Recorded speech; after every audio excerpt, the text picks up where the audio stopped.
একবার পরে সুবহানাল্লাহ, তার মিজানের পাল্লা ভারী হয়ে যায়। আল্লাহ রাসূল বলেন সুবহানাল্লাহি ওয়াল হামদুলিল্লাহি তামলাআনি আও তামলাউ মা বাইনাস সামাই ওয়াল আরদ। আসমান জমিনের মাঝে যত ফাঁকা জায়গা আছে, কোন বান্দা যদি একবার পরে সুবহানাল্লাহ, একবার পরে আলহামদুলিল্লাহ, আমার মালিক এত খুশি হয়ে যায়, তার আমলনামায় আসমান জমিনের ফাঁকা জায়গা সম পরিমাণ সওয়াব নেক দ্বারা তার আমলনামা ভরপুর করে দেয়। নারে তাকবীর! এখন একটু 5G গতিতে কমু, বুঝলে বুঝপাতা, না বুঝলে তেজপাতা, আমার কিছু করার নাই, সবাই সংক্ষিপ্ত। নফস কয় প্রকার? বাইরে আমার 3 প্রকারের। এক প্রকার হলো 50-50, একবার কয় চুরি করমু, একবার কয় করুম না, একবার কয় তাজু পড়ি, একবার কয় না না শীতের মধ্যে উঠুম না। এই যে একবার পজিটিভ একবার নেগেটিভ, এটারে বলা হয় নফসে লাওয়ামা। আর একটা নফসের কথা আল্লাহ কোরআনে বলেছেন। আল্লাহ বলেন ইয়া আইয়াতুহান নাফসুল মুতমাইন্না। আল্লাহ বলেন মুতমাইন্নার কথা, যেই নফস কোনোদিন চিন্তা করে না যে আমি খারাপ কাজ করুন, খারাপ কাজের কোনো চিন্তা তার মাথার মধ্যে আসে না, এই নফসকে বলা হয় মুতমাইন্না। সুবহানাল্লাহ বলবেন না? আল্লাহ কোরআনে কিন্তু দুটাই বললেন। যা বলছি কোরআন থেকে বলছি তো, সব কথার পিছনে একটা করে আয়াত আছে না নাই? তাহলে আল্লাহ এবার বলছেন নফসেন আমাদের লাওয়ামা গেল, এরপর মুতমাইন্না গেল। লাওয়ামা মানে 50-50, একবার ভালো একবার খারাপ। আর মুতমাইন্না মানে সম্পূর্ণই ভালো, কোনো ফিল করে না খারাপ কাজে, নেগেটিভ ধারণা চিন্তা কনসেপ্ট মাথার মধ্যে আসে না। সুবহানাল্লাহ বলবেন না? আল্লাহ পাক 3 নাম্বার নফসের কথা বলছেন, ইন্নান নাফসা লাআম্মারা। আমার আল্লাহ সূরা ইউসুফে বলেছেন একটা নফস আছে, যেই নফসটা হলো একটা নফস আছে, যেই নফসটা হলো এমন একটা নফস, যেই নফস সবসময় খারাপ কাজ করে। কি কাজ করে? খারাপ কাজ করে। তাহলে এত ব্যাখ্যা দরকার নাই ভাই, সময় সংক্ষিপ্ত। আল্লাহ সুবহানাহু ওয়া তাআলা বলছেন নফস কয় প্রকার? আজকে বাড়িতে যাবেন, ভাবি যদি জিজ্ঞেস করে ওই কোরআন থেকে কি শিখছো, হ্যাঁ রেদওয়ান হুজুর কি আলোচনা করছে, আপনি বলবেন দ্বিতীয় বক্তা যে ছিল আব্দুল কাদের রেদওয়ান, সে আলোচনা করছে একটা সূরার নাম কি, সূরার নাম কি এখনই মনে নাই, দেখছেন এটার জোরে কও। ওকে, তো নফস কয় প্রকার? যদি এরপরে প্রশ্ন করে ভাবি যে বুঝলাম কিয়ামার মধ্যে কি কইছে, আপনি কইবেন কিয়ামতের কথা আল্লাহ কসম করছেন কিয়ামতে, এরপরে আত্মার, এরপরে কিসের? এই আত্মা কয় প্রকার? ওকে, শেষ কমপ্লিট, একটু ক্লিয়ার। এরপর আল্লাহ বলছেন এবার আসেন, আল্লাহ পাক যখন বললেন ও কাফেরেরা শোনো শোনো, তোমরা যদি নফসকে বিশ্বাস না করো, মনে রেখো কিয়ামত সম্পর্কে তোমাদের কেন তোমরা বিশ্বাস করো না, একটা রিজন বলো।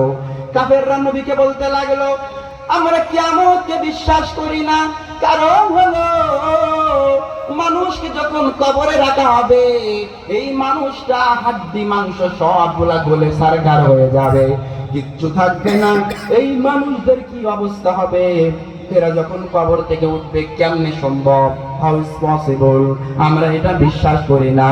তখন আল্লাহ পাক তাদের কথার পরিপ্রেক্ষিতে এবার 3 নম্বর আয়াত নাজিল করলেন। আল্লাহ বলেন আয়াহাসাবুল ইনসানু আল্লান নাজমা ইযামা বালা কাদিরিনা আলা আন নুসাউইয়া বানানা।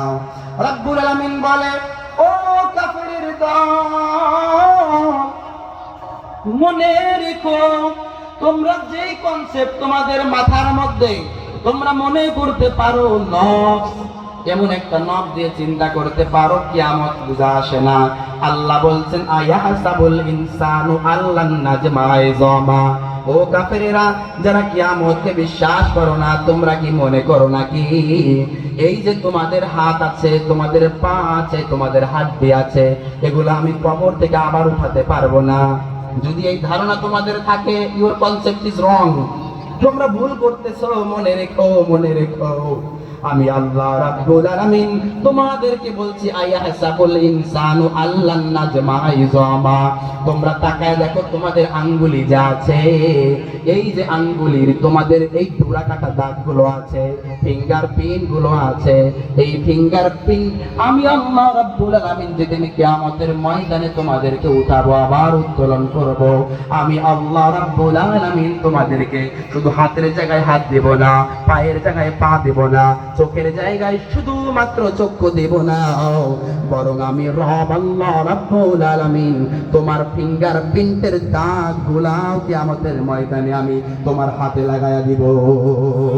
আল্লাহু আকবার।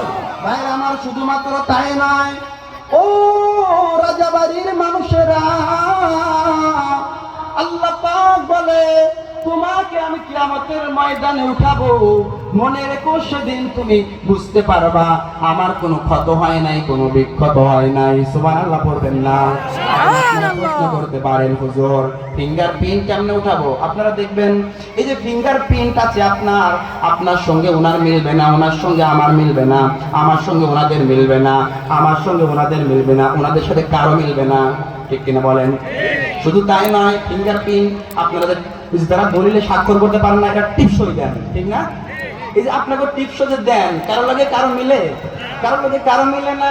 শুধু তাই নয়, এমন একজন, এটা এমন একটা কারিশমা, মিরাকেল অফ আওয়ার লর্ড, এটা আমাদের রবের এমন একটা কারিশমা। আল্লাহ বলে বরং তোমার সঙ্গে তোমার নাও মিলতে পারে, দেখো দেখো তোমার সঙ্গেই তোমার এক আঙ্গুলির সঙ্গে অপর আঙ্গুলির ফিঙ্গার প্রিন্ট মিলবে না। আল্লাহু আকবার। আল্লাহু আকবার। গোলামেরা শোনো শোনো, ও রাজাবাড়ি মানুষেরা, যুবক ভাইয়েরা, যদি বিশ্বাস না হয় আজকেই তোমাদের স্মার্টফোনে লক দাও ফিঙ্গারপ্রিন্ট, এরপরে শুধু বিদ্যা আঙ্গুলি দিয়া দাও, সাদা আঙ্গুলি লাগাইবা, কাজ হবে না, ঠিক কিনা জোরে কোন?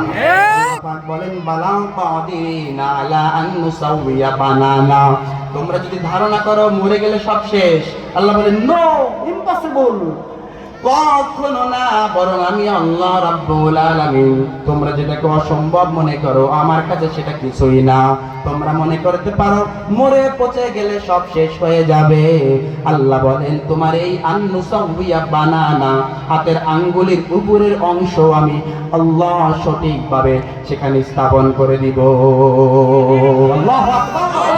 এই জন্য কিয়ামতের ময়দানে যদি আপনি চলে যান, মনে রাখবেন চারটা